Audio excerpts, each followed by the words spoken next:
Hello, everybody. I'm welcoming Katie Vandergriff to our SheJobs Spotlight series. Time to time, we like to showcase some inspiring personalities through SheJobs, and today we would like to spotlight Katie Vandergriff. Katie is a mechanical engineer, a serial entrepreneur. She developed robotic systems for 17 years at the Oak Ridge National Laboratory. She's fellow with the American Society of Engineers. She's also a wedding director, movie producer, hobby florist, Abrams truck driver, a lifeguard, a photographer, a breast cancer survivor, and most importantly, a mother of child with Down syndrome. Through her photography business, Downs and Towns LLC, she developed an advocacy platform to educate and break outdated stereotypes surrounding disability. Hello, Katie. How are you? Hello, I'm doing great. Thank you. Thank you, Katie. So Katie, I've seen many videos on how you transformed your son Houston to an amazing young man and photographer. Today's discussion is not about your son, but it's about you. I certainly feel that you are an inspiration for many women out there. How did you do all this? What motivated you? Well, I think you have to. You know, when you have a child with special needs, it just automatically catapults you into a whole different category of mom and person. It's an inspiration to be able to do it. It's a gift to be able to do it. And we're very blessed to have a child with Down syndrome in our life. So Katie, I really, I can relate myself with you that when being strong is the only option we have, then you have to be strong. I really, believe that, and that's how all the mothers who have done things differently have ventured into many things, just like you. But Katie, there are many women I know who has children with disabilities. They quit their careers and they wouldn't work for a long time, and now they are willing to come back and work. But what do you suggest them, like when they actually quit their careers for children, and what is your advice to them? Well, I guess with my story is that I'm a mechanical engineer, and I did work for the first probably 5 years of Houston's life. And we thought when he'd start school, it would be a little bit easier. But, again, many moms with kids with special needs know that's not the case. And so I quit, dropped out of engineering. It's not really a very woman-friendly or mom-friendly career. And just started doing some other things on the side through the years. But again, like many of your moms will understand, Houston's been my main focus for a long time. Yeah. So can I tell you, that your son has made you entrepreneur? Yes, absolutely. If I had not had Houston, I would still be an engineer, probably in a government agency. But by having Houston, then that really allowed me to explore different areas. And so I think, as we talked, I've been able to start and sell 4 businesses, all on the side, trying to have Houston as my main emphasis. And now we're doing a business together. And so that's been a real big blessing for us to do. Awesome. So you also made your son an entrepreneur. So would you constantly feel any kind of pressure or any guilt in your back of your mind when you're venturing out into entrepreneurship and having a child who demands more time of yours? Like, did you ever face that situation? I'm sure you know that answer. As a mom, there's always guilt. Sometimes it's in the back of your mind, sometimes it's right in front of you. But as moms, that's just what we deal with all the time. There's always guilt that we're doing enough, that we're doing the right things, that we're that we're going to be enough for our children. But I think that you have to just push that truly to the back of your mind and just go with your instinct as a mom and know what's best for your kid. Okay, talk to us about your son Houston. What is he doing now? And just give us some background about him. Houston is 24. As you mentioned, he has Down syndrome. When he was born, the doctors were so bleak and so apologetic, and everybody was so sad about it.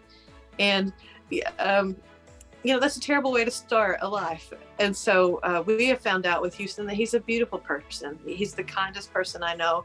He is the funniest person I know. And so he's been such a blessing to us, and he's really changed our whole lives, our whole outlook. We understand disability so much more now than we used to. When he finished high school, we were looking at, what's an option for him for a job or for a career. We looked at what he likes to do and what he's good at. And he's always done photography. With Down syndrome, his speech is not always clear and people don't understand always what he's trying to say. But with the picture, the picture truly is worth 1,000 words. And so that was just a natural place for him to go. That's so awesome. So inspiring to hear your story and Houston's story. Such an amazing home and career you've created for him. So Katie, through SheJobs, we always put a word to the organizations that they are trying to achieve this diversity and inclusion metrics, and they constantly want to recruit some workforce who are diversified. And on that process, they want to hire more women. But I definitely feel that they're missing out layers of women, like women should be looked into like various categories, like women who have gaps in the career, women who are mothers with children with disabilities, and transgenders and everything. So do you agree with that? And do you think organizations have to make the changes in their policies and give some flexibility to women who have children with special needs or parents with special Absolutely. Yeah, absolutely. And I know that the toughest people in the world are moms with children with disabilities. They've had to be resourceful, they've had to fight, they've had to learn to speak up, they've had to learn way outside of what their knowledge base was initially. So they have to be fast learners. And so all of those things are really applicable as a job skill. And there's kind of an outdated model that, the 40-hour week from 9 to 5 is what's required. But I think with COVID and with the remote working and work from home, I think employers are learning a lot that you can be flexible, you can change things up a little bit. And there's a really nice job pool of, I say mama bears, women that have had to fight for their kids and that would make excellent employees. Exactly. So I agree with you, because women who actually fight for their children, especially with their special needs and disabilities and all that, can definitely fit into any kind of complicated roles in organizations. They can be entrepreneurs and they can be leaders and they can be in board, anything, right? So I think all they want is that opportunity and acknowledgement from corporates and leaders. And we would like more of them to be hired and put into critical roles and flexibility and all that. And Katie, now you know that SheJobs is promoting all these different categories of women, and we are urging organizations to create that special percentages to hire these women and be in the diversity and inclusion focus. What is your opinion on SheJobs? Do you think we are important for organizations, or what do you think about this initiative? Oh, absolutely. As everywhere you go, you see a help wanted sign. You see that organizations and institutions are just begging to have people come. And so many of my friends in the special needs community have quit professional jobs, to care for their kids. And as they get older, then they're ready to go back. And it's just, it's difficult to find a place where you can fit back in. And so I think things like what you're doing is just instrumental to making all that happen, to really change the whole outdated stereotype. Thank you so much, Katie. Thank you for your kind words on SheJobs. And you are such an amazing personality, and I think you are an example for a lot of women out there, for mothers, mom entrepreneurs, and women who have children with disabilities, and for everybody, right? So I think women like you have to motivate the community to go forward and also stand as an example for all of us. Thank you. It's so nice to speak to you, Katie.